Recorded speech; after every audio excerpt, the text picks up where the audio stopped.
என்னை தேடும் இறைவனே, உம்மை நாடி வருகிறேன். என்னை தேடும் இறைவனே, உம்மை நாடி வருகிறேன். ஜூலை 23ஆம் நாள். இன்றைய தியானத்தின் தலைப்பு பிறன் யார்? வாசிக்க வேண்டிய திருமறை பகுதி லூக்கா 10வது அதிகாரம் 30ஆம் வசனம் முதல் 37ஆம் வசனம் முடிய. பிறன் யார்? நீயும் போய் அந்தபடியே செய். லூக்கா 10வது அதிகாரம் 37வது வசனம். மரியாவும் பிள்ளைகளும் பள்ளி முடிந்து 5 மணிக்கே வந்துவிட்டனர். ஏற்கனவே வாங்கி வைத்திருந்த பிஸ்கெட்டையும் முறுக்கையும் சாப்பிட்டனர். மாலை பசி மறைந்தது. பிள்ளைகளுக்கு கோயிலுக்கு போகும் உற்சாகம்.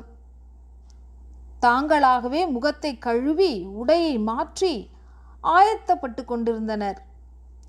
லெந்து வெள்ளிக்கிழமைகளில் வரும் சிறப்பு பிரசங்கியார் நல்ல கருத்துக்களை சொல்லுகிறார். சென்ற வாரம் ஜீவ கிரீடம் பற்றி பேசினார்.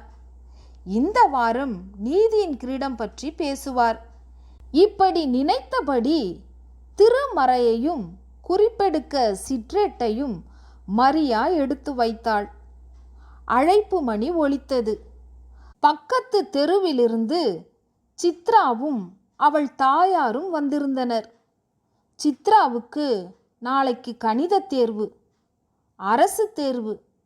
சித்ரா சுமார் 15-20 கணித சந்தேகங்களுடன் வந்திருந்தாள். என்ன செய்வது? ஆராதனைக்கு போனால் நிச்சயம் சித்ராவின் ஐயங்களை தீர்க்க முடியாது. மரியா குழம்பினாள்.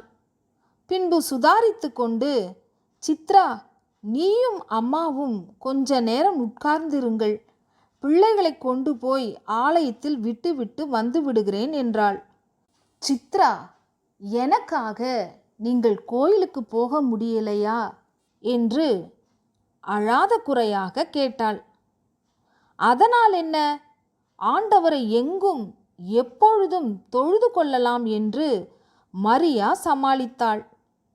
சித்ராவுடைய தாயார், அம்மா, நீங்க இருந்து பாடம் சொல்லி கொடுங்க, உங்க கோயில் எனக்கு தெரியும், பிள்ளைகளை கூட்டிக் கொண்டு நான் போகவா என்று கேட்டாள். பழம் நழுவி பாலில் விழுந்தாற் போல இருந்தது. சித்ராவுடைய அம்மாவும் சத்தியத்தை கேட்க ஒரு வாய்ப்பு. சித்ராவுக்கு மரியாள் ஐயந்தீர கணக்கு கற்பித்தாள். இருவர் மனதிலும் ஒரு நிறைவு. 9 மணி ஆனது. ஆராதனை முடிந்து பிள்ளைகளும் சித்ராவுடைய தாயாரும் வந்தனர்.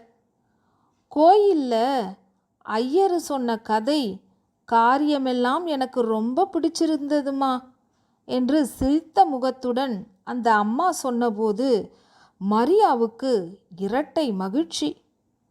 கடைசியாக மரியாவின் கணவர் வந்தார். மரியா, ஒரு நல்ல செய்தி. இன்று முதல் ஒரு புதிய வசதி. நம் ஆலயத்தில் செய்யப்படும் பிரசங்கத்தை உடனடியாக யூடியூபிலும் கேட்கலாம்.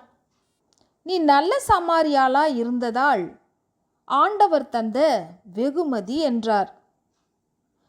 தேவையிலுள்ள பிறருக்கு உதவுவதால் கிடைக்கும் பேரின்பத்தை இழந்து விடாதீர்கள். தேவையிலுள்ள பிறருக்கு உதவுவதால் கிடைக்கும் பேரின்பத்தை இழந்து விடாதீர்கள். ஜெபம்.